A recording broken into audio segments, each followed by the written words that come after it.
In this quick 60-second tutorial, you'll see exactly how to connect Stripe to WordPress in 2025, step by step. First, log into your WordPress admin dashboard using an account with administrator access. In the left menu, go to Plugins, then click Add New Plugin. In the search bar, type Stripe Payments or WooCommerce Stripe Payment Gateway and press Enter. Find a trusted Stripe plugin with high ratings, then click Install Now and activate.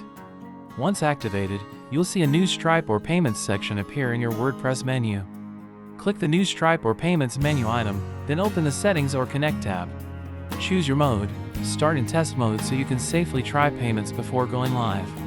Click Connect with Stripe. A secure Stripe window opens, log in or create a Stripe account. Choose the correct Stripe account, confirm your business details, then click Authorize to connect. Back in WordPress, you should now see a green connected status in your Stripe account name. Create a test product or payment button, run a test payment, and once everything works, switch to live mode and start accepting real payments.